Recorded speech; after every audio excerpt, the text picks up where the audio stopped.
Your potential is limitless with the right mentor. Welcome to the Dhanraj Sir Method, living the subject. Have you ever stopped to think about what keeps a country of over 1 billion people moving every single day? It's this massive, intricate network that most of us never even notice. Today, we're diving into that hidden circulatory system, what you might call the arteries of an economy, India's transport network. We're going to look specifically at the highways in the sky and the powerful currents of its waterways. So, let's kick things off with a big question. When you think about what makes a country's economy really work, what jumps to mind? Factories? Farming? Tech? Sure, all of those are vital. But what if I told you that none of them could really function without the one thing we almost always take for granted? On the surface, the definition seems so simple, right? It's just a system to move people and things from one place to another. But that basic definition hides just how incredibly important it is. This isn't just about movement. It's the lifeblood for commerce, for culture, and for connecting us all. Okay, let's really get into this. Why do we go so far as to call transport the backbone of the economy? Well, it's because without a strong, efficient network, everything else is at risk of just collapsing. It's the fundamental structure that holds all that national progress up. And this is where it all clicks into place. Think about it. A good transport system gets raw materials to factories and then gets the finished goods out to the cities. That's what fuels growth. When a natural disaster hits, it's the only way to get help to the people who need it most. It lets us access valuable resources that might be tucked away in really remote areas. And maybe the most important part? It literally brings a huge, diverse country closer together, connecting people and cultures. So let's break this down one mode at a time, and we're going to start at the very top. Literally, with the fastest, most modern way to travel, aviation. The story of flying in India is pretty fascinating, and you'll see it plays a very specific, very important role. You know, it's wild to think that Indian aviation started with a tiny 10-kilometer airmail flight back in 1911. But as the decades went on, the ambition just grew and grew. By 1985, you have Pawan Hans helicopters being set up, specifically to get to all those remote, hard-to-reach places. Then in 95, the Airports Authority comes along to standardize and manage all the growing infrastructure. And then in 2007, the national carriers, Air India and Indian Airlines, merged to create this one massive airline to represent India in the skies. And this really gets to the core of what air travel is all about. It's a classic trade-off. On one hand, there's no question it is the fastest, most comfortable way to get across a country as huge as India. But on the other hand, all that speed and comfort comes with a pretty hefty price tag, making it the most expensive choice for both people and for shipping goods. So this really shows you its special purpose. Flying is absolutely indispensable when you need to cross, say, treacherous mountains or huge deserts. And it's a genuine lifeline during disasters when airlifting supplies is the only way. But it's also incredibly vulnerable. A little bad weather can ground an entire fleet of planes, and its complete dependence on petroleum is, well, a massive long-term challenge. All right, so from the wide-open skies, let's head down to the water.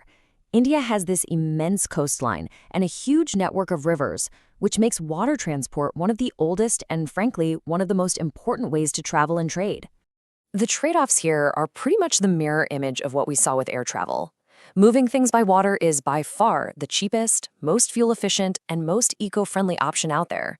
It's perfect for really heavy, bulky stuff when you're not in a hurry. The downsides are obvious, though, right? It's slow, you can only go where there's enough water, and you are totally at the mercy of the weather. Okay, now let's zoom in on the massive scale of transport on the open ocean. With a coastline that stretches for over 7,500 kilometers, India's ports are its literal gateways to the rest of the world, and they play an absolutely critical role in the economy. If you need just one number to really grasp how important the sea is for trade, this is it. A mind-boggling 95% of India's foreign trade, by sheer volume, moves on the water. Just let that sink in. That means almost every car, every phone, every piece of clothing that India imports or exports physically travels on a ship. It is, without a doubt, the lifeline of international commerce. Real quick, before we go any further, here's an important little distinction because people mix these terms up all the time. A harbor is a place where ships can find shelter, often a natural bay. A port, on the other hand, is the man-made stuff, the cranes, the warehouses, the train tracks that are built for loading and unloading cargo. So you can have a port inside a safe harbor, but they're not actually the same thing. Okay, let's take a little tour of these gateways, starting on the west coast. Up in Gujarat, you've got Kandala, which is a key tidal port. That means it uses the high tide to bring in these massive ships. Then, of course, you have the giant Mumbai. It's a beautiful natural harbor, and it's also the biggest and busiest port in the whole country. Head a little further south to Goa, and Mormugao sits right at a strategic river mouth. And down in Kerala, the historic port of Kochi is the hub for India's world-famous spice, tea, and coffee export. Now let's swing around to the eastern coast, where the geography is totally different. Kolkata is really unique. It's a riverine port, about 128 kilometers inland on the Hooghly River. That gives it direct access to the heartland. Over in Odisha, Paradeep is an absolute powerhouse for exporting raw materials like iron ore. Vishakhapatnam is the country's deepest landlocked port, so it has this incredible natural protection from storms. And then you have Chennai, which is the oldest man-made harbor on the whole east coast. You can really see how each port has developed its own special role. So beyond the huge oceans, India also has this amazing network of major rivers that can act like inland water highways. Now, to be honest, this type of transport is really underused compared to places like Europe or China, but the potential it holds is just immense. To tap into that potential, India has designated 5 major national waterways. The longest one, NW1, stretches for over 1,600 kilometers along the historic Ganga River. Over in the east, NW2 on the Brahmaputra is a critical lifeline for that entire region. Down south, NW3 in Kerala is this really cool canal system that's vital for both tourism and local transport. And then NW4 and 5 serve the big industrial and farming deltas on the east coast. If you think about it, this whole network could completely change how goods move inside the country. And this brings us right back to where we started.